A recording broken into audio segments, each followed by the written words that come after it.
Bueno, hermanos, vamos a orar, si les parece. Vamos a orar y presentamos esta clase, esta hora. Yo pienso que vamos a tener más o menos como una hora por delante. Vamos a poner todo en las manos del Señor y que en esta tarde pues aprendamos lo que tengamos que aprender, que estemos abiertos, que estemos atentos.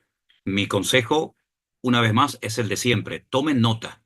No se limiten única y exclusivamente a oír, porque si se limitan única y exclusivamente a oír, creo que no van a poder recordar con el paso del tiempo todo lo que aquí vamos a estar compartiendo. Entonces, mi consejo es que tomen nota, que siempre lo que no entra en la cabeza entra en un papel. Te damos gracias por esta nueva oportunidad, Señor, que nos das de poder estudiar tu palabra. Pedimos que nos ilumines, que nos des sabiduría, que nos guíes en todo momento, para que tus verdades, Señor, toquen nuestras vidas y podamos entenderlas y podamos estar preparados para los tiempos que se avecinan. Gracias por todos y cada uno de los hermanos que han hecho un esfuerzo por conectarse a distintas horas en distintos países, para que tú, Señor, nos hables y nos muestres tus grandes y profundas verdades a través de tu hermosa y preciosa palabra. Nos ponemos en tus manos, pedimos tu bendición y que toda esta clase y todo este tiempo sea de provecho y que todos los que la puedan oír y ver sean bendecidos, Señor, y que podamos darte toda la gloria y la honra siempre a ti, porque tu palabra siempre nos habla al corazón. Ponemos todo este tiempo en tus manos, en el nombre de Jesús. Amén y amén. Una vez que ya he dicho que sería bueno que ustedes tomaran nota de todo lo que se va a estar compartiendo en esta noche, quiero aclarar algo que no dije del todo bien la semana pasada. Cuando hablamos acerca del calendario hebreo o del calendario bíblico, yo les dije, y si no, lo digo ahora, que según los judíos, ellos se encuentran en este momento en el año 5785. 5785. Lo que pasa es que ellos han quitado, no como dije la semana pasada, 120, sino 210 años. Repito, 210 años son los que ellos han quitado del calendario.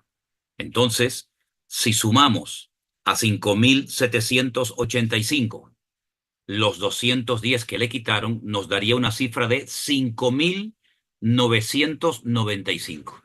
En este momento, según el calendario bíblico, estaríamos en esa fecha, a tan solo 5 años de, del año 6000, que es un año muy importante a la hora de estudiar profecía y acontecimientos finales, porque hemos dicho que basándonos en el libro de Génesis, el Señor pues no solamente creó el día, perdón, la tierra, el universo y todo en 6 días y descansó el séptimo, sino que entendemos que eso es algo mucho más profundo que simplemente decir, bueno, el Señor creó el cielo y la tierra simplemente en 6 días y el séptimo día descansó. Es mucho más que eso. Así que estaríamos, repito, en este momento.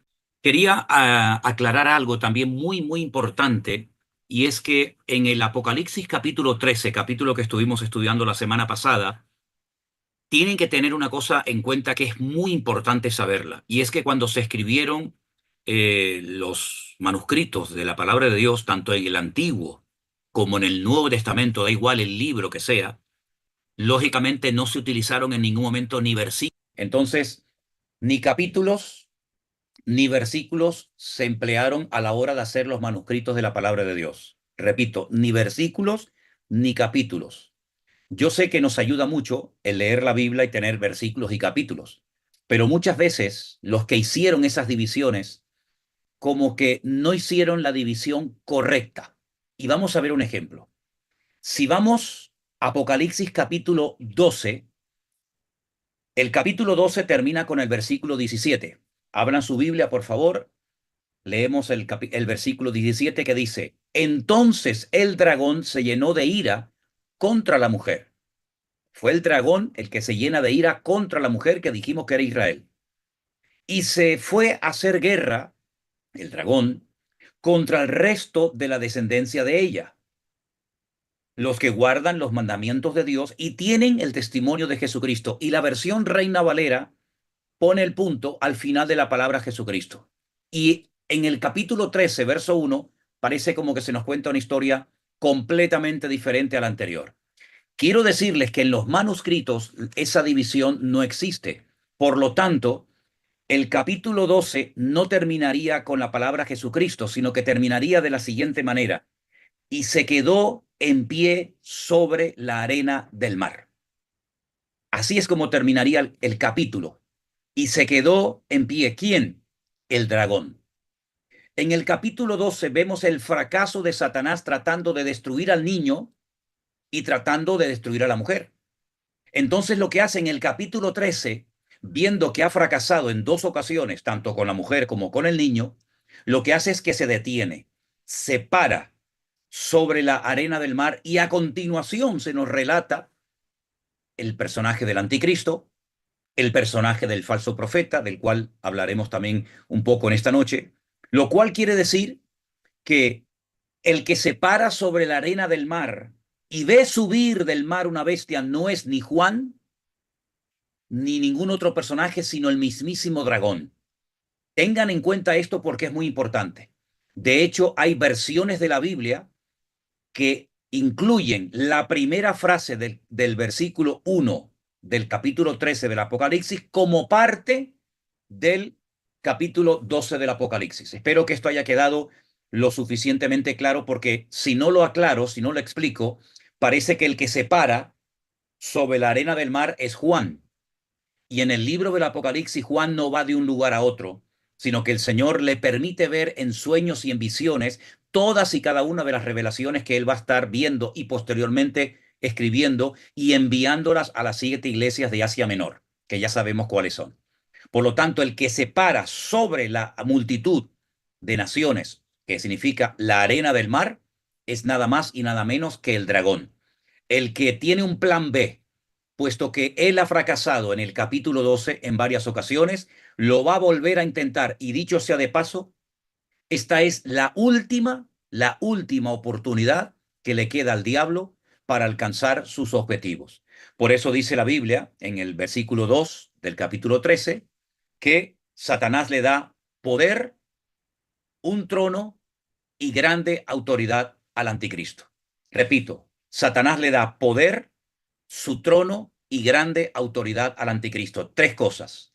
Le da poder, poder militar, poder económico, poder espiritual. Le da una sede de gobierno, un lugar, un trono desde el que puede gobernar. Y número tres, grande autoridad. Digamos que Satanás le da todo a este personaje siniestro que lo conocemos con el nombre del anticristo. Aquí se le llama la bestia con 7 cabezas y 10 cuernos, para que a través de él logre alcanzar los objetivos que no consiguió ni en el capítulo 12 ni a lo largo de la historia. Quiero recordarles también lo siguiente: el libro del Apocalipsis, quitando el mensaje a las 7 iglesias, que sabemos cuáles son, quitando esa parte que ya se ha cumplido, nosotros somos de la escuela futurista. Me explico. Quiero que tomen nota de las siguientes cosas que les voy a explicar ahora. Hay diferentes escuelas de interpretación del libro del Apocalipsis. Quiero que anoten cada uno de los nombres de estas escuelas de interpretación para que sepan más o menos, en breves detalles, en lo que consiste cada una. Por ejemplo, está la famosa escuela preterista. La escuela preterista. La escuela preterista dice que todo se ha cumplido, que el libro del Apocalipsis no hay nada que no se ha cumplido. Se ha cumplido a lo largo del Imperio Romano, en los primeros siglos de la era cristiana. Nosotros, por supuesto, no estamos de acuerdo con esa interpretación de la escuela preterista sobre el libro del Apocalipsis, porque el libro del Apocalipsis, repito, quitando los mensajes a las 7 iglesias y la visión o la visitación del Señor Jesucristo a Juan en la isla de Patmos, el libro del Apocalipsis está por cumplirse. No es pretérito, no forma parte del pasado, sino que es un libro que cuenta cosas que aún no han sucedido. La segunda escuela que también se atrevió a dar otra interpretación sobre el libro Apocalipsis la conocemos como la escuela idealista. Repito, la escuela idealista. Ellos dicen que el libro del Apocalipsis es simplemente una lucha entre el bien y el mal. Nada más que eso. a través de caballos, de colores, de animales, simplemente describe una lucha entre el bien y el mal. Tampoco estamos de acuerdo con la escuela idealista, que dice que es simplemente algo simbólico, algo representativo de la lucha entre el bien y el mal. Hay otra escuela de interpretación que es la escuela histórica, que dice que el libro del Apocalipsis se ha ido cumpliendo a lo largo de la historia de la Iglesia, desde que nace en Pentecostés, en Jerusalén, hasta los tiempos actuales.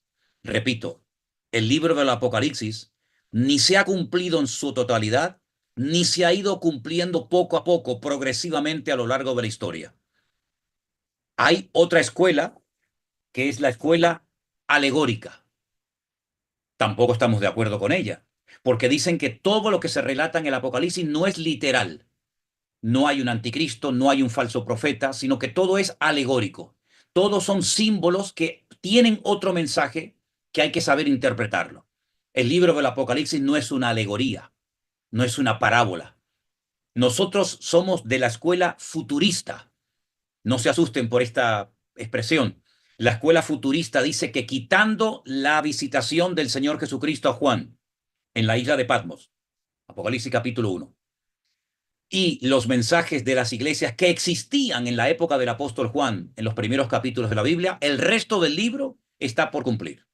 Entonces no somos ni de la escuela preterista, ni de la escuela idealista, ni de la escuela histórica, ni de la escuela alegórica, tampoco de la escuela liberal, que también hay otra que se llama así, sino somos de la escuela futurista. Creemos que la mayor parte del libro del Apocalipsis está por cumplirse en los últimos tiempos. Ahora bien, la gran tribulación o la tribulación se divide en dos grandes bloques. Una primera parte de 3 años y medio y una segunda parte de 3 años y medio. ¿De acuerdo?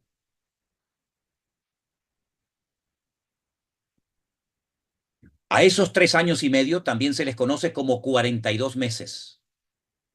Hay otros autores, y también a veces Juan, en vez de hablar de 3 años y medio, emplea la expresión 42 meses. En otras ocasiones encontramos la expresión 1260 días. Así que tenemos, por una parte, 3 años y medio, 42 meses, 1260 días, y hay una cuarta expresión que también la vamos a ver en la Biblia, y es tiempo, tiempos y la mitad de un tiempo. Repito, tiempo, que sería un año, tiempos, 2 años, y la mitad de un tiempo, lógicamente, medio año. Son las cuatro expresiones para hablar de estos bloques de tiempo. La gran tribulación dura en total 7. 7. Y va en aumento, empezando con los sellos, tomen nota, a continuación las trompetas y a continuación y finalmente las copas de la ira. 7, 7 y 7. 7 sellos, 7 trompetas, 7 copas. Imagínense un rollo, un pergamino, así enrollado como el que yo les voy a mostrar así ahora, un rollo, ¿vale? No eran libros, no existían libros en la época del Apocalipsis. Hasta que se inventó la imprenta por Gutenberg, no existían libros, eran rollos que se sellaban, se lacaban para que nadie pudiera leer su contenido. Luego había que cortarlo, abrirlo y leer el contenido. A Juan se le presenta una visión donde él ve un rollo que en vez de tener simplemente un sello lacrado, tiene 7. Y nadie es digno de desatarlo, nadie es digno de abrirlo hasta que aparece el Señor Jesucristo. Y comienza a leer lo que ocurre. Esos 7 sellos, esto es muy, muy importante, se cumplen, se llevan a cabo en la primera parte de la gran tribulación. Los 7 sellos. Terminan los 7 sellos y pasamos a las 7 trompetas. Entonces vemos que los 7 sellos y las 7 trompetas se desarrollan, se cumplen en los primeros 3 años y medio de la tribulación. Algunos dicen, no, la gran tribulación empieza en la segunda parte. No, no, no, no. La gran tribulación empieza con el primer día. Lo que pasa es que va de menos a más. Y fundamentalmente, lo que nos cuentan los sellos, pues no son cosas tan impactantes o tan terribles como las que van a ocurrir después. Pero la gran tribulación son 7 años. 3 años y medio y 3 años y medio. La primera parte se cumplen los sellos y las 7 trompetas. Cuando pasan 3 años y medio, el anticristo profana el templo de Jerusalén, que ya ha sido construido en la primera parte de la gran tribulación, y a continuación los últimos 3 años y medio, que son los más terribles, que es donde se marca a la gente con la famosa marca de la bestia, es cuando se derraman las 7 copas de la ira sobre el planeta Tierra. ¿De acuerdo? Les voy a dar unos datos que yo creo que pueden ser muy, muy importantes cuando más adelante vayan a leer o a interpretar otros pasajes de la Biblia. Por ejemplo, un dato que ya todos ustedes conocen es que para el Señor un día es como 1000 años y 1000 años es como un día. Eso ya lo saben. Pero, ¿y una hora? Si 1000 años son un día y un día son 1000 años, una hora son 41,6 años. Eso es muy importante que lo tengan en cuenta. Una hora en profecía, en escatología bíblica, son 41,6 años de historia.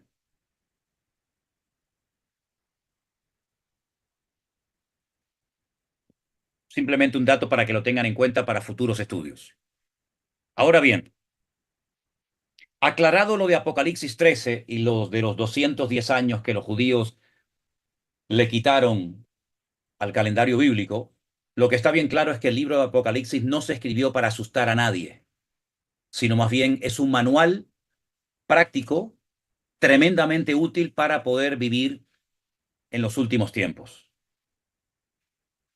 Ahora bien, Martín Lutero, el famoso Martín Lutero, del cual se ha hablado tanto, llegó a dudar de que el Espíritu Santo inspiró a Juan para escribir el libro del Apocalipsis. Fijaros la barbaridad que llegó a decir. Y esto está escrito.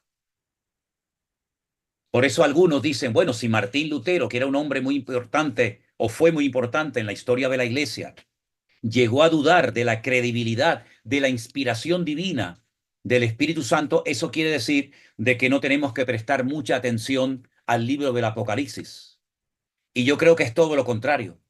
Si tenemos que prestar atención, leer y estudiar un libro hoy en día, es sin lugar a dudas el libro del Apocalipsis. Cuando la gente se acerca al libro de Juan, no pone ninguna objeción. Cuando van a leer los salmos, no dicen ningún comentario despectivo. Pero ¿cuántos miles de cristianos dicen, es que el libro del Apocalipsis es muy complicado, no entiendo nada? Qué curioso, ¿verdad? Que siempre los cristianos chocan, o muchos cristianos chocan frontalmente con el libro del Apocalipsis, como que el diablo no quiere que lo leamos, cuando incluso es el único libro de la Biblia que dice que el que lo lee será bienaventurado. Bienaventurado el que oye y lee las profecías que se encuentran escritas en él. Qué curioso, ¿eh? No es que uno no sea bendecido, por ejemplo, al leer el Evangelio de Juan, o los Salmos, o el Evangelio de Mateo, o cualquier otro libro, pero curiosamente hay una bienaventuranza para todas aquellas personas que se atreven a leerlo, a oír sus profecías, a interiorizar sus verdades y a estudiarlo en profundidad. Hay una bienaventuranza que es muy bueno que ustedes la tengan en cuenta. Ahora bien, hay naciones que en los últimos tiempos van a jugar un papel fundamental en los acontecimientos finales. Vayamos un momentito otra vez a Apocalipsis capítulo 13, por favor. Apocalipsis capítulo 13, la primera bestia que aparece, que es la que sube del mar, de entre las naciones, entre los pueblos, es el anticristo. Este anticristo viene, digamos, con la siguiente decoración: 7 cabezas y 10 cuernos. Recuerdo que la semana pasada les dije que las cabezas en profecía son imperios y los cuernos son cabezas. Ha habido una serie de imperios a lo largo de la historia que jugaron un papel muy importante en la historia y en el desarrollo del pueblo de Israel. Imperios como Egipto, imperios como Babilonia, Grecia, Roma, etcétera. Y se han ido juntando hasta completar 7. Pero estos 10 cuernos son 10 naciones que de una manera especial van a apoyar al anticristo para alcanzar sus objetivos. Pueden ser naciones de Europa, pero también pueden ser algunas naciones del Medio Oriente. Porque cuando ustedes estudian la imagen que el rey Nabucodonosor vio, aquella imagen que tenía la cabeza de oro, el pecho y los brazos de plata, el vientre y los muslos de bronce y las dos piernas de hierro, también algo de barro mezclado, es interesante que esas dos piernas representan los dos continentes, ¿verdad?, que abarcaba el Imperio Romano. Y de ese antiguo territorio que dominó el Imperio Romano se levantarán fundamentalmente 10 naciones, 10 países que van a apoyar militarmente, económicamente, etcétera, etcétera, al anticristo. Dijimos que este anticristo, este personaje siniestro, se parecerá a un leopardo, a un oso y a un león. 3 animales que se mencionan en Daniel capítulo 7 y que representan a Grecia, a los medos persas y a Babilonia. Lean Daniel 7 y van a ver lo que les estoy diciendo. Pero hay 3 elementos fundamentales aquí que se mencionan, y es que Satanás le da al anticristo poder, le da un trono, una sede de gobierno, y le da grande autoridad. Es interesante notar que en el centro, o prácticamente en el centro de Europa, está el famoso Parlamento Europeo, donde políticos de toda Europa, Alemania, Grecia, España, Francia, etcétera, etcétera, se reúnen para tomar acuerdos que luego se tienen que cumplir en todo el continente europeo. Y muchas de las leyes que se aprueban en Bélgica, en Bruselas, luego tienen que ser aplicadas en los diferentes países, ¿verdad? Y ningún país puede ir en contra de las leyes europeas. Incluso hay un tribunal europeo. Y puede ser, y yo he pasado muchas veces por delante y he visto el Parlamento Europeo, puede ser que el anticristo utilice esa sede de gobierno que ya está preparada, que ya existe, pues para hacer acto de presencia y al mismo tiempo, pues para ejercer y hacer de las suyas en los últimos tiempos. Ahora, es interesante notar que en el versículo 7, repito, versículo 7 del capítulo 13 del Apocalipsis, se nos dice que se le permitió hacer guerra contra los santos y vencerlos. Si ustedes leen, por ejemplo, Primera de Corintios capítulo 1, la Biblia dice que cuando Pablo se dirige a la iglesia, se dirige a los santos que están en Corinto. Y sabemos que nosotros hemos sido justificados y santificados por Cristo, lo cual quiere decir que o somos o no somos los santos que menciona la Biblia. Lo que no puede ser es que tengamos como dos varas de medir. Cuando nos conviene somos los santos y los escogidos, y cuando no nos gusta lo que leemos no somos ni santos ni escogidos. Una de dos, o somos para todo o no somos para nada. El versículo 7, repito, dice que se le permitió a este personaje hacer guerra contra los santos. Y tremendo, dice aquí, vencerlos. También se le dio autoridad sobre toda tribu, pueblo, lengua y nación. El otro día escribía una persona, un correo que me lo hacía llegar Priscila, y decía que que es totalmente imposible que hoy por hoy, se levante en el mundo un personaje con tanta autoridad y con tanta influencia a nivel mundial, que eso es prácticamente imposible. Pues sí es posible, porque el Señor lo va a permitir. El Señor va a permitir que este personaje siniestro ejerza una influencia tremenda. De hecho, esta tarde me acaban de mandar nuestro hermano Daniel de Estados Unidos, después en todo caso se lo mando a todos, una reunión donde aparece Putin, presidente de Rusia, con Maduro, el presidente de Venezuela, proponiéndole crear un nuevo orden mundial. un nuevo sistema mundial de gobierno. Habrá una nueva economía, una nueva moneda, un nuevo régimen fiscal, etcétera, etcétera.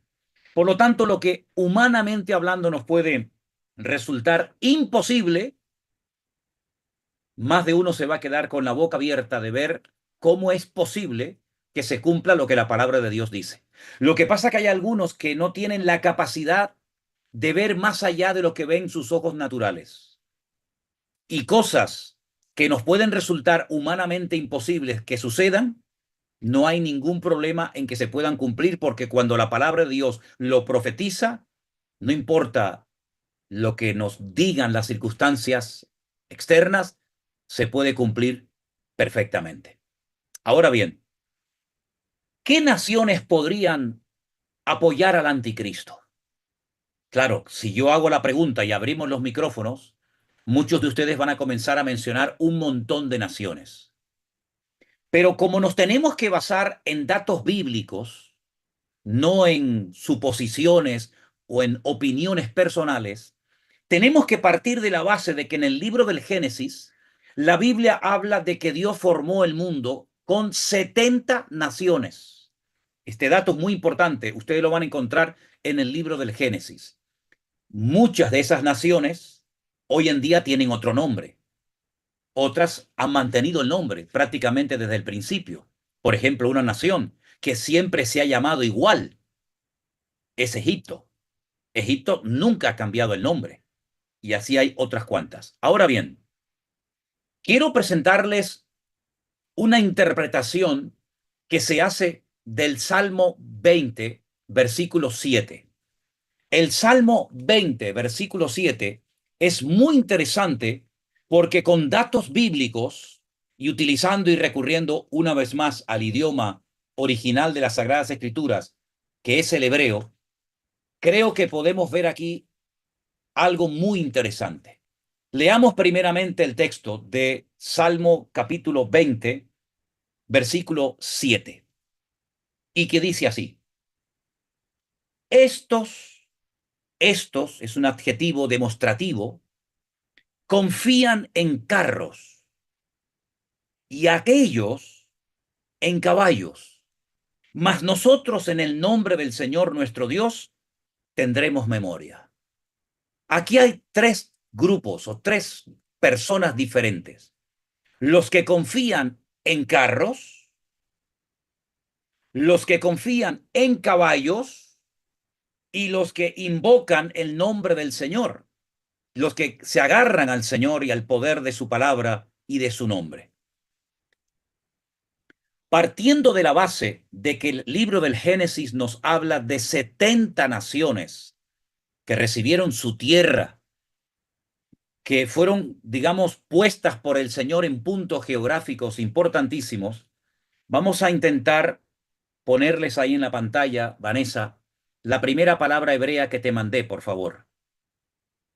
Y la primera palabra que ustedes van a ver en sus pantallas es esta. No, esa es la segunda. La primera palabra que te mandé. La primera palabra que te mandé es la palabra L. Ahí dice L, es decir, ahí dice estos. Esa es la palabra estos. Ese es el pronombre demostrativo que hemos leído en el Salmo capítulo 20. Ahora, si os dais cuenta, hay tres letras. Desde la derecha, siempre el hebreo es al revés, de derecha a izquierda. La primera letra es una letra llamada Aleph, la segunda letra, la del medio, que parece un 7, es la letra Lamed, y la tercera letra es la letra Hei. Esas tres forman la palabra L. Si nosotros quitamos la primera letra, que nos serviría para formar el nombre Esaú o Esav, nos quedarían la del medio y la última. Y como en el hebreo las letras tienen un valor numérico, esas dos letras, la del medio y la última, la que está abierta, nos da el valor de 35. Si vamos a la siguiente palabra, Vanessa, por favor, a la siguiente palabra, que es VL, que sería aquellos o estos otros, nos vamos a encontrar la primera, el palito que veis es la conjunción y aquellos o estos otros, y vuelve a aparecer la misma palabra. También volvería a sumar 35. Es decir, que 35 y 35 nos da un valor numérico de 70, que son las 70 naciones de las cuales habla la Biblia. Pero esas 70 naciones se dividen en dos bloques. Una parte que son los que confían en carros y una segunda parte de 35 naciones que confían en caballos. Ahora, en profecía, cuando estudiamos el Antiguo Testamento, todo lo que tiene que ver con Esaú nos habla acerca de las naciones occidentales, las naciones que usan la tecnología. Ahí aparecen los carros, la tecnología, el avance, la ciencia. Sin embargo, las otras 35 naciones que se asocian con Ismael, el padre de las naciones árabes, se asocian con caballos. Ya no hay tanta tecnología, pero son muchos, tienen mucha fuerza. Pero ya no se habla de carros, de tecnología, se habla de caballos. De hecho, el caballo árabe es, junto con el hispano árabe, el mejor caballo que existe en el mundo. ¿Qué nos está diciendo aquí la palabra? Que en los últimos tiempos habrán personas que confían en su tecnología, procedentes de naciones occidentales, europeas, etcétera, naciones avanzadas, que se van a unir junto con otro grupo de naciones no tan avanzadas, no tanta tecnología, que son las naciones árabes, que son los que están representados con los caballos. Y esto nos da una idea de esa asociación que se va a producir en los últimos tiempos de naciones, digamos, modernas, de tecnología, con naciones no tan tecnológicas, pero que tienen algo muy importante, que es el oro negro, como es el petróleo. Lo que hace que un tanque de combate se mueva, lo que hace que un avión vuele, lo que hace que un barco se traslade de un lugar a otro. Y estamos viendo cómo Occidente se está uniendo con naciones árabes y todas en contra de uno. Así como pasó en la Segunda Guerra Mundial, que era uno contra todos, en los últimos tiempos se le da la vuelta a la tortilla y son todos contra uno. Y ese uno, en aquel momento, representado por el pueblo de Israel, eran los únicos que confiaban en un Dios, eran los únicos que tenían las instrucciones de Dios por escrito, que era la palabra de Dios, la Torá, los salmos, etcétera. Y por eso vamos a ver en los últimos tiempos que Israel va a experimentar una presión sin precedentes. Ya sé que los judíos, alguien podría decir, siempre han sido perseguidos, siempre han sido masacrados, fueron expulsados de aquí, fueron expulsados de allá, pero lo que vamos a ver en los últimos tiempos como presión social, política, incluso espiritual contra el pueblo de Israel no tiene precedentes en la historia. Y lo estamos viendo, como incluso en las famosas universidades de lujo, de élite de los Estados Unidos, se han levantado hordas de personas en contra del pueblo de Israel. Europa prácticamente apoya más a los palestinos que al pueblo de Israel, y es como que el mundo se ha puesto al revés. Y como dije la semana pasada, no es que Israel sea una nación perfecta.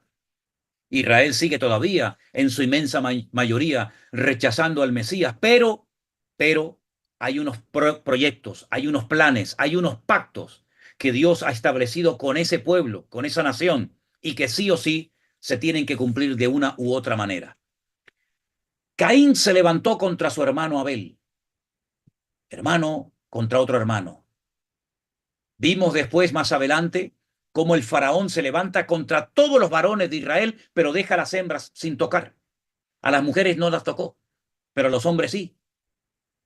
Pero vemos que de uno se pasó a querer matar a todos los varones.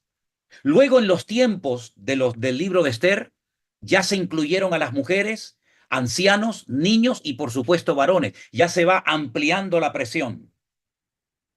Vimos, por ejemplo, también en la Segunda Guerra Mundial, el objetivo de los nazis era la destrucción y la aniquilación de toda la población judía, no solamente en Alemania, sino en cualquier parte del mundo. De hecho, incluso tuvo conversaciones con el mufti de Israel para entregarle a los judíos que vivían en aquel momento en aquel país que todavía no había sido, digamos, nombrado o establecido como Israel, como Estado moderno. Y vamos a ver en los últimos tiempos un paso más allá. Es una guerra contra el Dios de Israel.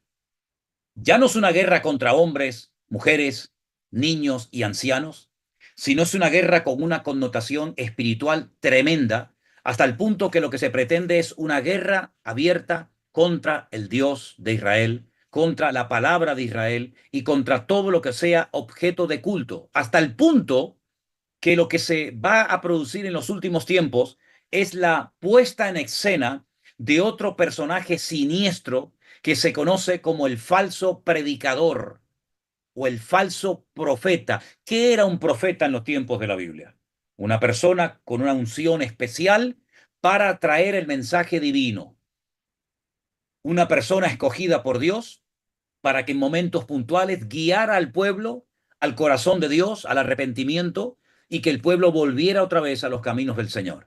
En el capítulo 13 también se nos habla de este personaje, a partir del versículo 11. Leamos la información que la Biblia nos proporciona. Versículo 11. Después vi otra bestia, otra, es diferente. En este caso subía de la tierra. La procedencia es diferente. No sube de entre las naciones, como el caso del anticristo, que una serie de naciones lo apoyan, una serie de naciones lo levantan, sino que ahora la puesta en escena de esta otra bestia es diferente. Simbólicamente se nos habla de que tenía dos cuernos semejantes a los de un cordero, pero hablaba como un demonio. Es decir, su apariencia no tiene nada que ver con la esencia de este personaje. Aparenta ser un cordero, dice que tendrán apariencia de piedad, pero negarán la eficacia de la misma.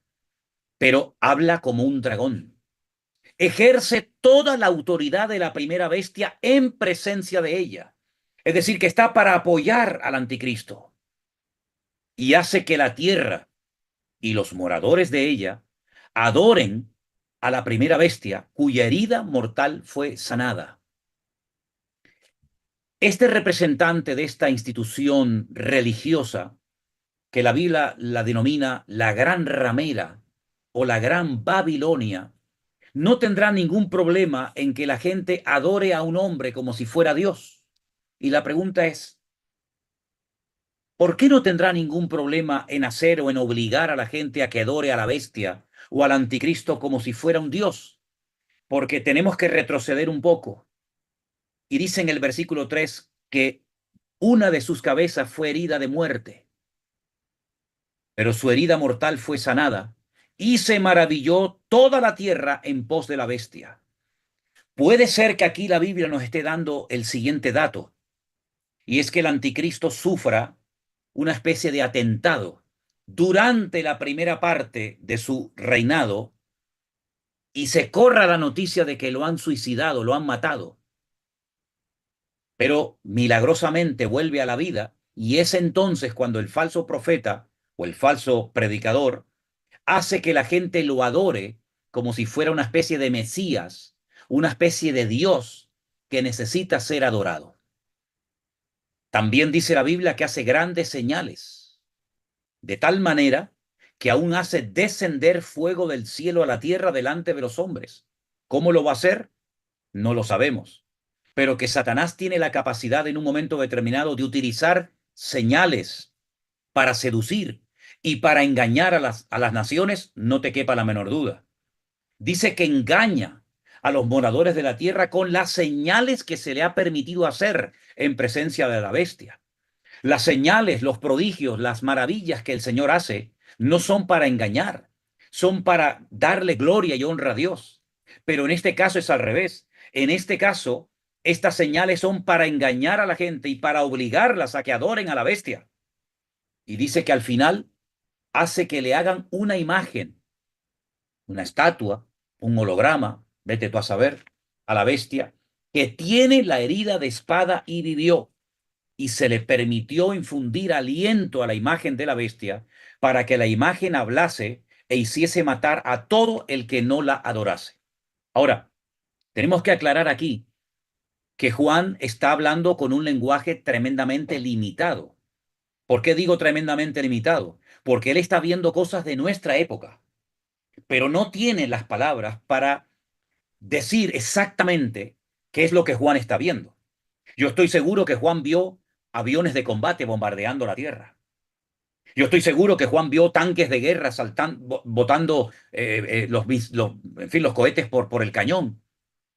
Estoy seguro que Juan vio muchas cosas que para nosotros hoy en día son, entre comillas, normales, pero él no tenía el lenguaje para poder expresarse con claridad. Por lo tanto, tiene que recurrir a veces a animales, tiene que recurrir a ciertas y determinadas cosas para explicar cosas que para nosotros serían totalmente normales. Pero fíjate, hace una cosa tremenda. Hace que a todos, pequeños, grandes, ricos, pobres, libres, esclavos, se les pusiese una marca en la mano derecha o en la frente, y que ninguno pueda comprar ni vender, sino el que tuviese la marca o el nombre de la bestia o el número de su nombre. Aquí hay sabiduría, dice Juan. El que tiene entendimiento cuenta el número de la bestia, pues es número de hombre y su número es 666. En otras palabras, es un control de la población mundial sin precedentes. Marca a todo el mundo. Primeramente, para saber con cuánta gente puede contar. En segundo lugar, para controlarlos.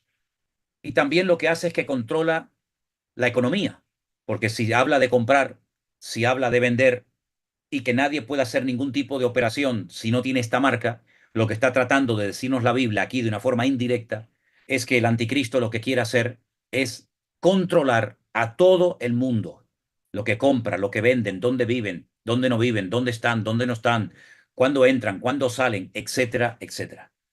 Es decir, lo que era impensable que ocurriera en los tiempos bíblicos, hoy en día es totalmente posible. Controlar a la gente, vigilar a las personas, controlar sus tarjetas de crédito, cuánto has gastado, cuánto no has gastado, etcétera, etcétera. Por lo tanto, lo que nosotros leemos en la Biblia, que para Juan podía ser algo totalmente impensable, imposible, para nosotros es totalmente posible que lo que hemos leído se haga realidad en nuestros tiempos. Ahora bien, estamos yendo en una dirección en la que ya no hay retorno, ya no hay marcha atrás. Cuando el otro día esta persona nos escribía un correo, él decía que dejemos de asustar a la gente, que aunque estamos pasando un momento difícil, todo se va a solucionar y va a venir paz a la tierra y todo va a ir mejor. Yo honestamente no sé qué Biblia lee esta persona. La verdad es que no sé qué libro está leyendo. La Biblia, que yo sepa, no, porque el mismísimo Señor Jesucristo dice que la maldad llegaría a un nivel tan brutal que si aquellos días no fuesen acortados, nadie se salvaría. Y la maldad va a ser un efecto tan negativo, tan aplastante en la sociedad, que dice que por haberse multiplicado la maldad, el amor de muchos se enfriará. Por lo tanto, esa utopía de que vamos a un mundo mejor, de que ahora en vez de usar coches de diésel o de gasolina, vamos a utilizar coches eléctricos y en vez de tirar tanta comida, vamos a reciclar y todo esto va a hacer que el mundo vaya a mejor, esto es justamente lo que el diablo quiere que la gente crea. Que las propuestas que él viene a traer, que van a funcionar durante un tiempo, le hagan creer a la gente que lo que habían predicado los predicadores, lo que habían predicado y enseñado los cristianos a lo largo de la historia, de que el mundo se iba a terminar despedazando, no era verdad. Y es que el diablo siempre tiene como un mensaje contrario al de la escritura. ¿Qué dijo Dios? Que el día que comas mueras, tú no vas a morir. Es decir, siempre llevándole la contraria a Dios. ¿Qué dice la Biblia? ¿Que el mundo irá de mal en peor? No, eso es mentira. El mundo va a ir a mejor. Y después va a haber más amor y más cariño y más paz y más estabilidad y más justicia social. Es rotundamente falso. Claro, yo quisiera poder decir otra cosa. Me gustaría decir, oye, pues dentro de un par de años esto va a ser el paraíso terrenal y va a ser una maravilla vivir en el mundo. Pero es que lo que estamos viendo incluso es que ya no hay un país que se salve. Es que ya no hay un lugar en Europa que uno diga, oye, vivir aquí es una maravilla. O en Estados Unidos, o en África, ya no hay un país bajo la tierra que no vaya a ser sacudido y zarandeado por los acontecimientos finales. Por lo tanto, lo que el creyente tiene que hacer es prepararse en todos los sentidos para que estas cosas no nos sorprendan. Como dijo Pedro en una de sus epístolas, ¿no? No sorprendáis del fuego de prueba que os ha sobrevenido como si alguna cosa extraña os aconteciese, sino quiero que tengan en cuenta que los mismos padecimientos, los mismos sufrimientos, las mismas persecuciones, etcétera, etcétera, las están padeciendo vuestros hermanos en todas partes del mundo. Claro, en aquellos días no había acceso a las redes sociales. La gente no viajaba tanto como hoy en día. Pero hoy en día podemos ver lo que está pasando en otro país prácticamente en tiempo real. Lo cual quiere decir que la información que contamos nosotros hoy en día nos permite darnos cuenta de que el mundo está en una agonía terrible y de que esto no se va a solucionar fácilmente. Ese será el eslogan con el que el anticristo aparezca en su campaña política. Os vengo a ofrecer lo que el mundo no tiene: paz y seguridad. ¿Y quién no quiere paz? ¿Quién no quiere seguridad? Todo el mundo quiere eso. Si tú piensas que la paz y la seguridad viene cuando consigas al hombre de tu vida o a la mujer de tu vida, o hayas podido comprar esa casita que tanta ilusión te hacía, o que ya tengas tus ahorros ahí en Suiza que nadie sabe, o debajo del colchón, pues te equivocas. Porque llegará un momento que todas las seguridades que ofrece el mundo se van a desvanecer. Porque el Señor lo que quiere es que por fin entendamos todos, creyentes e inconversos, que la única seguridad se llama Cristo y que fuera de Cristo todo es mentira y que fuera de Cristo no hay paz ni seguridad ni hay nada. Hay una cierta tranquilidad por saber que más o menos tengo mis cositas controladas, pero la verdadera paz, la verdadera seguridad no viene por lo que tienes. Porque lo que tienes, ahora mismo entran en tu casa 4 personas encapuchadas y armadas y te quitan todo. Y todo lo que has acumulado durante toda tu vida se lo llevan. Y no es la primera vez que ocurre. Déjenme que les cuente algo que me contaron de primera mano cuando en el mes de diciembre, después del ataque de este grupo de Hamas, atacó a Israel el día 7 de octubre, yo fui en diciembre con un hermano, solo, fuimos los dos, para ver lo que allí estaba sucediendo. Todas aquellas personas que fueron atacadas en los kibutzim del sur de Israel, vivían muy bien. Para ellos era un sueño el poder tener su casita, su finca, sus animales, sus terrenos. Y en una hora lo perdieron prácticamente todo. Y todas sus seguridades se desvanecieron, hasta el punto que muchos perdieron la vida. Y otros tantos todavía no han podido regresar a aquella vida de paraíso que ya habían, digamos, diseñado, ¿no? Entre muchos de ellos. Es interesante notar que el año pasado, en la fiesta que en este momento se está celebrando en Israel, que era la Simchat Torah, la alegría por haber leído ya el ciclo de todos los libros de la Torah de Moisés, pues en ese día pues se produjo una tragedia que no había tenido precedentes hasta los tiempos de la Segunda Guerra Mundial. Y es interesante notar cómo muchas personas lo perdieron prácticamente todo en minutos. Trabajo de años y años. Lo perdieron todo en cuestión de minutos. Y es interesante notar porque se volvió a repetir la historia, que la única seguridad de verdad que funciona es nuestro Señor Jesucristo. Si cambiamos o queremos unir nuestras seguridades personales con la seguridad que produce el Señor, ese matrimonio no funciona. Va a terminar en un divorcio. El único que puede cuidar de nuestra vida y protegernos del diluvio de fuego que viene sobre todas las naciones de la tierra se llama Cristo. Si lo tienes a Él, el Señor te va a guardar y proteger. Y si no, amigo, prepárate, porque como dije el otro día en el culto, el anticristo va a marcar a la gente que se quede y que tengan que seguirlo a él y que para poder hacer cualquier operación van a tener que dejarse marcar. Y los que se marquen nunca van a poder convertirse. Están condenados a cadena perpetua espiritualmente hablando. Por lo tanto, si alguno de los que está oyendo y escuchando esta enseñanza, te quedas en la segunda parte de la gran tribulación, quiero que sepas que cuando algún día se te ocurra ir a la iglesia o enciendas el Zoom y de repente veas que desaparecieron centenares de hermanos que están conectados en este momento y tú te quedaste ahí viendo la pantalla y diciendo, uy, ¿qué pasó? Pues lo que pasó es lo que dice la Biblia, que en un momento y en un abrir y cerrar de ojos, los que estemos con vida en ese momento, seremos llevados a la presencia del Señor y en el aire lo recibiremos para estar siempre con Él. Así que todas estas verdades bíblicas que se han predicado durante siglos, en algún momento de la historia, digo yo, tenían que cumplirse, ¿no les parece? Muchos hermanos, muchos creyentes leyeron de que nacería un Mesías en Belén de Judea y no lo vieron. pero hubo una generación que lo vio nacer, y hubo una generación que lo conoció personalmente, y hubo una generación que vio su muerte y su resurrección, y hubo una generación de creyentes que predicaron el Evangelio y que dieron la vida por Cristo, y que estuvieron como testigos en el aposento alto y fueron llenos del Espíritu Santo. Y tendrá que haber una generación, la nuestra, probablemente, que sea la que vea la manifestación del anticristo, que vea cómo las naciones se unen todas para ir en contra de Israel, que vea lo que hemos leído en el Apocalipsis durante más de 40 años, por ejemplo, en mi caso, y que lo hemos leído y leído y leído y predicado, pero que todavía no se ha cumplido. Y estamos más cerca del cumplimiento de estas profecías que ninguna otra generación de la historia de la humanidad.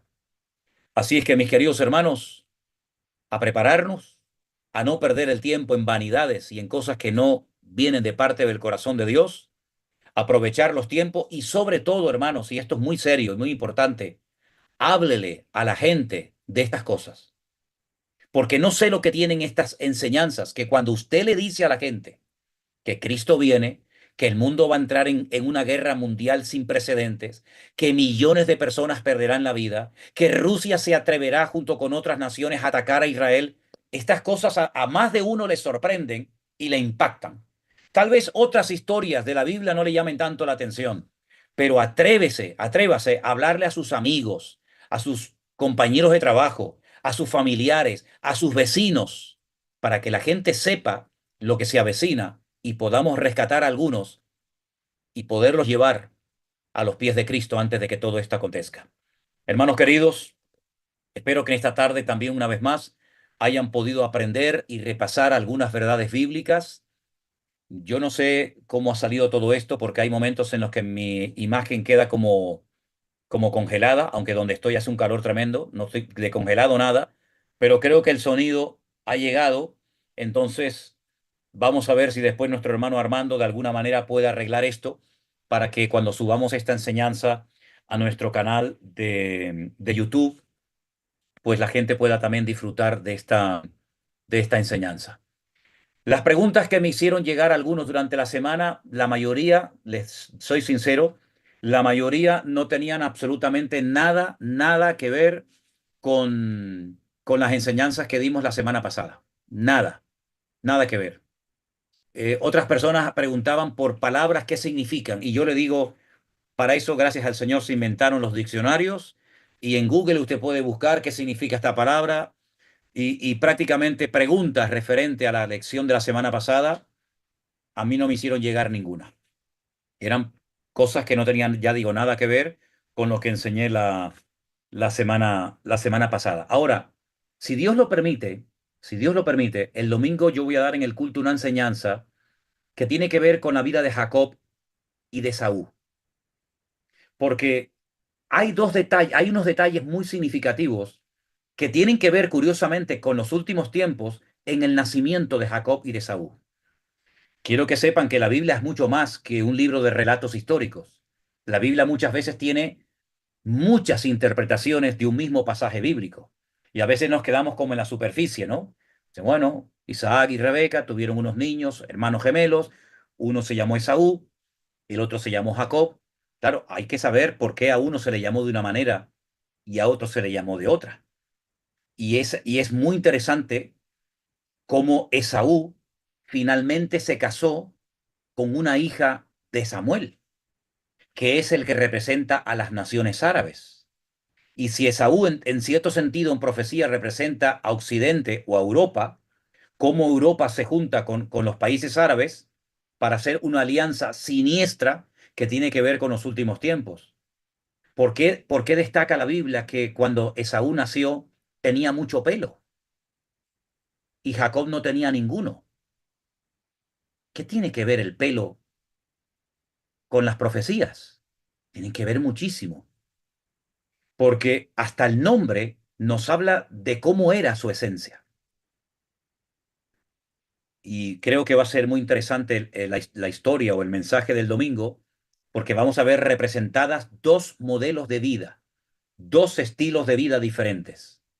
Aquellos que ya tienen pelo en pecho, como se solía decir antiguamente, y aquellos que la vida les va dando un crecimiento progresivo hasta convertirse en el tipo de persona o en el tipo de nación o de creyente que Dios quiere que seamos. Pero eso será la enseñanza, Dios mediante, para el domingo, porque la estoy preparando y yo creo que podemos aprender cosas también muy interesantes. Además, hay algo también que me llama mucho la atención, que dice que el padre tenía inclinación por Esaú. La madre no. La madre a quien amaba y a quien apoyaba era al otro. ¿Y por qué el padre tenía una tendencia en amar a uno en detrimento del otro? ¿Y por qué la madre amaba a Jacob y sin embargo de Esaú nunca le prestó ninguna atención? ¿Qué tiene que ver todo esto? Porque luego uno de ellos, tendrá unos sueños donde ve al padre y donde ve a la madre, donde ve al sol y donde ve a la luna. Pero él ya desde pequeñito vivió en carne propia que su padre no le hizo mucho caso a él, a Jacob.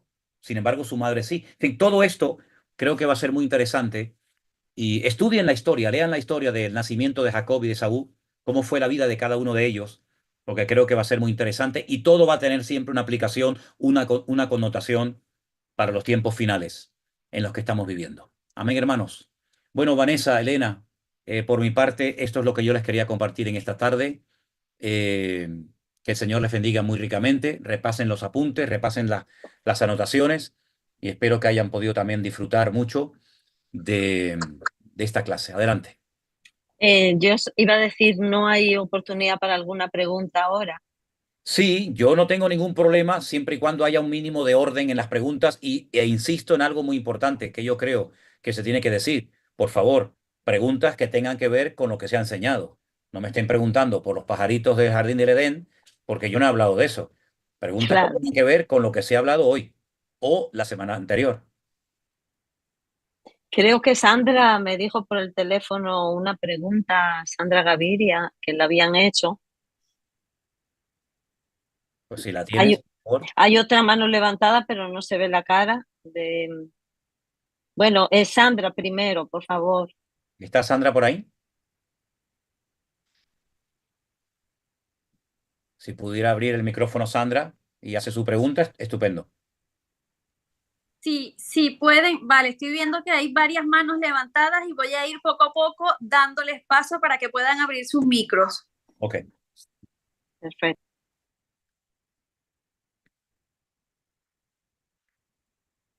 Ok, entonces la primera pregunta, ¿cuál sería, por favor?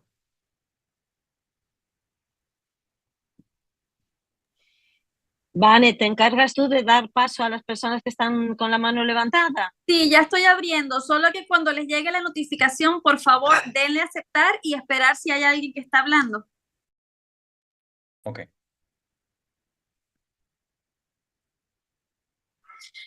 Tengo el audio abierto de un iPhone, no tiene nombre, si puede hablar, que ya tiene el audio abierto. Seré yo. Gracias. Debe ser tú porque te estamos escuchando a ti. ¿Cómo te llamas? Sí, bendiciones. Marilyn. Marilyn, ok. Ajá. Sí, pastor, quiero preguntarle si el anticristo puede ser un político que esté ya, por ejemplo, o que va apenas a empezar su carrera política en ese momento. Mira, mi opinión personal, yo no puedo decirlo con la Biblia porque no. Pero en mi opinión particular, yo creo que el anticristo está vivo hace ya mucho tiempo. Simplemente se tienen que dar una serie de acontecimientos que aún no se han dado, pero se están haciendo reuniones en muchas partes del mundo eh, muy interesantes y yo creo que en menos de lo que nos podemos imaginar, este político, porque es un político, se va a manifestar de una forma tremenda. Ahora, antes de seguir, hace unos años, alguien, un ortodoxo judío, me regaló texto que nos va a leer nuestro hermano Luis. Romanos 1:20. Preste atención porque es un texto extraordinario a tener en cuenta. Romanos 1:10. 1:20, perdón. Porque las cosas invisibles de Él, su eterno poder y deidad, se hacen claramente visibles desde la creación del mundo, siendo entendidas por medio de las cosas hechas, de modo que no tienen excusa. Dios dice en su palabra que nadie tiene excusa para no creer en Dios. Algunos me han preguntado muchas veces, pero hay gente a la cual nunca se les ha hablado de Cristo. ¿Y eso qué significa? ¿Que no van a creer en Dios porque nadie les ha testificado, porque nadie los ha invitado a un culto, porque nadie les ha dado una Biblia, un Nuevo Testamento? Dice el Señor, y lo declara categóricamente en la palabra a través de la boca de Pablo, que a través de la creación el hombre puede llegar a la conclusión de que detrás de lo que vemos, detrás de lo creado, hay un creador. Detrás de este púlpito tuvo que haber alguien que lo hiciera. Este púlpito no se hizo solo. Imposible, imposible. Detrás de un coche tiene que haber un fabricante. Esas piezas tuvieron que ser diseñadas y puestas en ese lugar para que esa máquina funcione. El reloj que llevamos, el reloj que llevamos todos en la pulsera, en la muñeca. Ese reloj me habla de que tuvo que haber alguien que lo diseñara, alguien que lo creara, alguien que lo pusiera ahí. Cada pieza, cada tornillo. Sí, detrás de lo creado hay un creador. Y detrás de cada cosa creada hay un diseñador que le dio forma. Y Dios le ha dado forma a la humanidad. Dios le ha dado forma al mar. Dios le ha dado forma a la montaña. Dios le ha dado forma al universo. ¿Quién hizo eso? ¿Quién creó el mundo? ¿Quién creó el agua del mar con la justa medida para que no se pudran los seres vivos que viven ahí adentro? Si tuviera más nivel de sal, la vida sería imposible, como el mar muerto. Hay un mar que se llama el mar muerto. Bueno, en hebreo se llama el Yam Hamelach, el mar de la sal. En español, el mar muerto. ¿Por qué es muerto? Porque tiene demasiado nivel de sal. ¿Te imaginas que los mares que nos rodean, las playas a las que vamos a bañarnos, tuvieran el mismo nivel de sal que el mar muerto en Israel? No habría peces. Sería imposible la vida. No se podría navegar en esos mares. No habría peces, no habría fauna marina. Pero Dios, cuando hizo el mar, le dio la cantidad exacta de sal, ni más ni menos, para que todo funcione de una forma perfecta y matemática durante miles y miles de años. Así de claro, hermano. Si el sol estuviera un poco más cerca, sería imposible la vida en el planeta Tierra. Moriríamos todos achicharrados, quemados. Si el sol estuviera más lejos, la vida en la tierra sería imposible. Se congelaría la tierra. Pero Dios lo puso justamente donde tiene que estar y como tiene que estar, para que ni caliente demasiado ni enfríe demasiado. Ahí está, donde tiene que estar. Dios todo lo ha diseñado de una forma increíble, pero algunos, mentes sabias, dicen que no, que detrás de todo eso no está Dios, que detrás de todo eso hay un proceso evolutivo, hay un Big Bang, hay unas explosiones, hay un cúmulo de coincidencias, millones de coincidencias para que todo forme lo que llamamos mundo, universo, tierra. Increíble. Ahí se cumple el texto que dice: y queriendo ser sabios, se hicieron necios. Queriendo ser sabios, se hicieron necios. El Señor se dio a conocer primeramente a través de la creación. Hay personas que se han convertido observando las estrellas, porque todas las estrellas del universo, su nombre está en hebreo. Y traduciendo el nombre de muchas de las estrellas, puedes conocer prácticamente toda la Biblia, Antiguo y Nuevo Testamento. Primera y segunda venida de Cristo. Ya sé que no es un método que hoy en día utiliza el Señor, pero hubo durante muchas generaciones y siglos, un sistema que le permitía al hombre leer, descifrar el mensaje de Dios en las estrellas. De ahí que el diablo después se levantara y creara o inventara la famosa astrología, tratando de manipular el universo, ¿verdad? Y tratando de decirle al hombre que esta estrella o aquella o la otra ejercía una influencia mejor o mayor o positiva o negativa sobre el carácter, la personalidad de la gente. Y de ahí viene todo el sistema de horóscopos y toda esa historia. Pero hubo un momento en la historia en el que los hombres sabían interpretar y leer las estrellas. Y los magos de Oriente vinieron a Belén guiados por una estrella, no por una, sino por su estrella. Y se dieron cuenta de que las estrellas se habían alineado. Y cuando interpretaron y vieron Betulá y vieron Ari y vieron todas las estrellas, ellos dijeron: ha nacido el Mesías. Porque ellos supieron leer el mensaje, cosa que hoy en día pues ni se puede ver ni se puede interpretar. Y hay otro momento en el que Dios utilizó otro sistema. Y dice la Biblia en Hebreos, que también lo vamos a leer ahora, que Dios habló muchas veces, muchas formas y maneras distintas. Pero ahora ya ha hablado ya de la última forma que iba a hablar. Y quiero que escuchen este versículo. Es el último que vamos a leer. En Hebreos capítulo 1, a partir del versículo 1 en adelante, dice así: Dios, habiendo hablado muchas veces y de muchas maneras en otro tiempo a los padres por los profetas, en esos postreros días nos ha hablado por el Hijo, a quien constituyó heredero de todo, y por quien asimismo hizo el universo, el cual, siendo el resplandor de su gloria y la imagen misma de su sustancia, y quien sustenta todas las cosas con la palabra de su poder, habiendo efectuado la purificación de nuestros pecados por medio de sí mismo, se sentó a la diestra de la majestad en las alturas, hecho tanto superior a los ángeles, cuando heredó más excelente nombre que ellos. Si Dios habló muchas veces y de muchas formas diferentes, dice en el pasado, dice, pero en los últimos tiempos Dios decidió hablar ya contundente y claramente, y lo hizo a través del Señor Jesús, a través de su amado Hijo. Eso es lo que dice la palabra. Así que si no te sirve la creación, Dios se reveló en su palabra. Si no te gusta leer la Biblia o no la conoces, Dios te habló a través de Jesús. Pero no hay excusa, no hay ninguna excusa. Dios no va a decir, ¿y qué hacemos con este al cual nadie le predicó? Todo el mundo tendrá su oportunidad de una manera u otra. Eso no nos exime de la responsabilidad de predicar el Evangelio, evidentemente. Pero les puedo asegurar, amados hermanos, que el Señor no ha dejado su persona sin testimonio. Él ha dado testimonio de su existencia. Él ha dado testimonio de su poder. Él ha dado testimonio de que esto no es producto de la casualidad, sino es producto de la mano poderosa de Dios. ¿Cuántos dicen amén? Y para más Inri, si quieres creer en Dios, mírate a ti mismo. Mírate tú, porque viéndote a ti, no me queda más remedio que creer en Dios. Alguien le dijo una vez a una persona, demuéstrame que Dios existe. Dice, mírate a ti mismo. Viéndote a ti, tengo que reconocer que Dios tiene que existir. Porque ¿de dónde saliste tú? No, de mis padres, y los tuyos, y tus padres, y de los suyos, y ellos. Y cuando seguimos hacia atrás, llegamos a un momento en el que nos damos cuenta de que la humanidad no es algo eterno, que siempre ha existido de eternidad a eternidad, sino que hubo un punto de partida, hubo un primer habitante, como habrá un último. Y de generación en generación, el hombre mirando hacia sí mismo puede ver el diseño perfecto de su cuerpo, cómo todo funciona con una armonía extraordinaria. Y todo eso nos habla de un diseñador, de un creador y de un Dios todopoderoso. Ahora, el que no quiere creer, ni viendo milagros va a creer. Ni viendo milagros va a creer, porque los milagros no se hacen para que la gente crea, sino que se hacen como evidencia de la manifestación del poder de Dios. Y quiero solamente recordarles que la lectura que se leyó esta tarde estaba basada en el libro de Esdras, ¿verdad? Capítulo 9.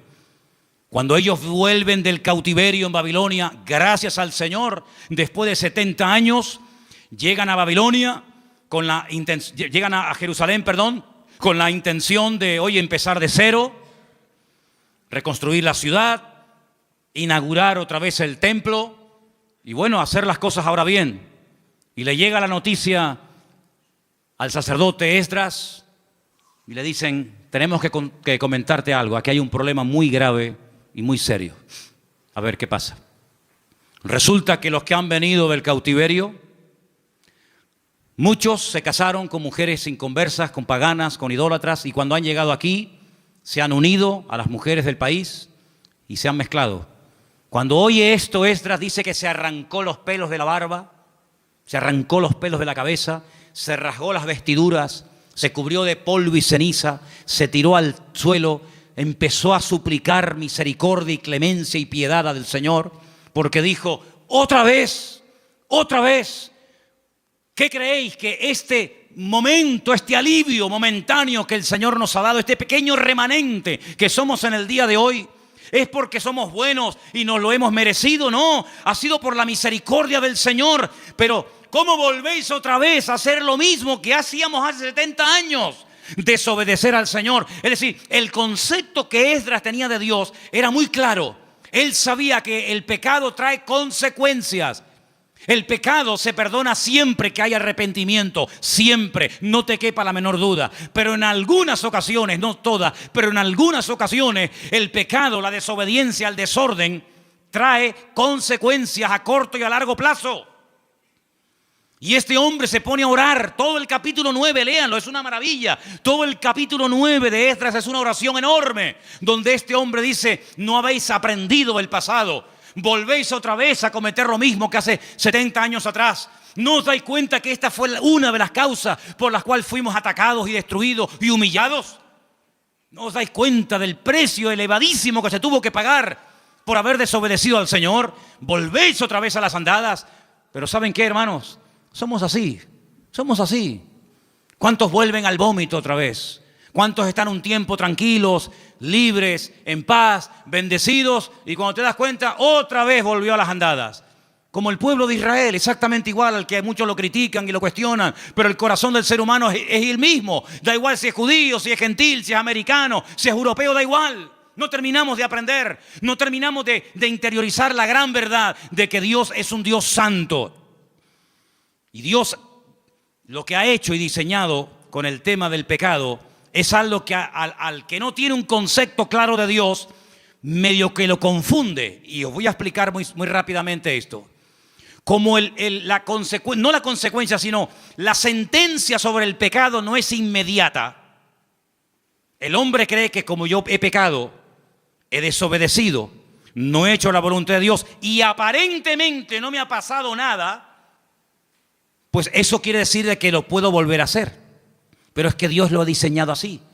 Y fíjate qué astuto y qué malo es el enemigo, que cuando quiso tentar a Eva, le dijo: ¿qué es lo que Dios os ha dicho? Que no podemos comer, porque el día, subrayo, el día que comamos, moriremos. Satanás le dijo: no morirás. Ella comió y no murió. Y como que Satanás se le quedó mirando y le dijo: yo te lo dije. ¿Estás muerto? Tócate. Estás viva. No has muerto. Dios te engañó. Ella no entendía lo que era morir. Es el primer pasaje de la Biblia donde te das cuenta que un concepto equivocado y distorsionado de la persona de Dios te hace creer mentiras, y las mentiras te esclavizan y te condicionan la vida. Ahí puedes ver que el hombre es mucho más que un cuerpo. Es espíritu, es alma y es cuerpo. Sin embargo, cuando su marido come, se esconde de Dios, le da vergüenza hablar con Dios, y Dios lo confronta y le dice: ¿dónde estás? Como diciendo: ¿qué has hecho? ¿Qué te ha pasado? Él creía en Dios. Adán no se convirtió de creyente en ateo así en segundos. Él seguía siendo creyente, pero el concepto de Dios, el pecado lo distorsionó. Él creía en Dios, pero creía que podía esconderse de Dios y meterse en un lugar donde Dios no podía encontrarlo. Y el otro día hablamos acerca de dónde vamos a huir para escondernos de la presencia de Dios. ¿A dónde nos podemos esconder? Creía en Dios, pero estás creyendo equivocadamente. El día que vieron el cuerpo inerte y sangrando y que no se movía de su hijo Abel, ese día ella entendió que la muerte, cuando uno peca, tiene dos puntos principales: la espiritual y la física. El día que comiste del árbol prohibido, moriste espiritualmente hablando. Y llegará el momento que la sentencia natural y física sobre tu desobediencia la experimentarás cuando tu cuerpo, de un momento a otro, deje de funcionar y te mueras físicamente. ¿Te das cuenta? Cuando el apóstol Pablo le escribe a los Efesios, les dice: vosotros estabais muertos, no físicamente, sino en vuestros delitos y en vuestros pecados, y Él os dio vida juntamente con Cristo. Luego, un concepto distorsionado de Dios nos puede llegar a interiorizar la falsa idea de que yo peco, yo desobedezco, yo hago lo que me da la gana y no pasa nada. Eso es lo que tú te crees, porque la soberbia del hombre lo ciega, el orgullo del hombre lo embota.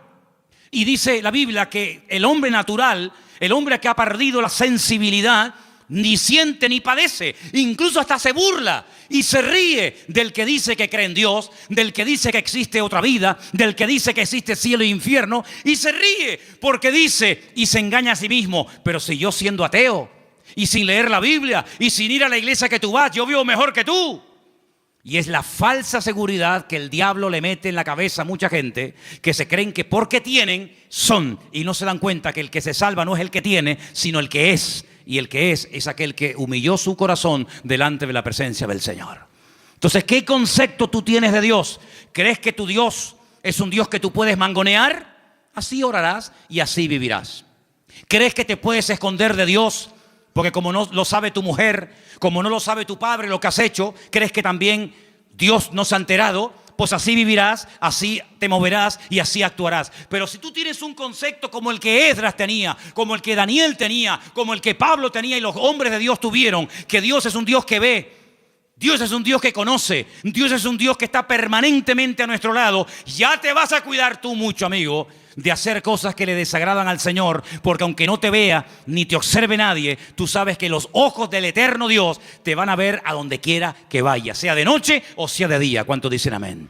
¿Qué concepto tienes de Dios? Lee la Biblia y leyendo la Biblia vas a encontrar que Dios es un Dios vivo, es un Dios que sana, es un Dios que libera y es un Dios vivo, con el cual tú tienes que tener relación, porque dejé para el final, creo que lo más importante. Dios se ha revelado en la creación, Dios se ha revelado en su palabra y Dios se ha revelado a través de la persona de Cristo. Nosotros, los seres humanos, cosa que para algunos es una cosa impensable o de locos, el ser humano puede llegar a tener la posibilidad, si quiere, de tener una experiencia personal con Dios.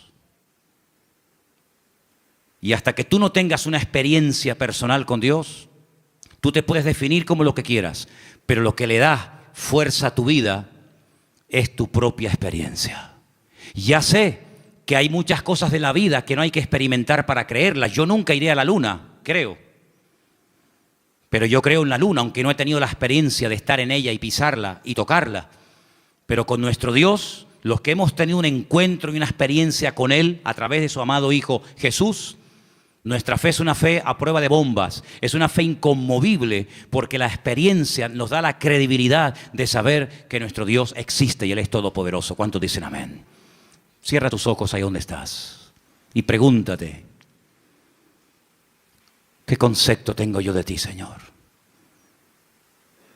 ¿Qué idea tengo yo de ti, Señor? ¿Te conozco realmente? ¿Conozco yo realmente al Señor?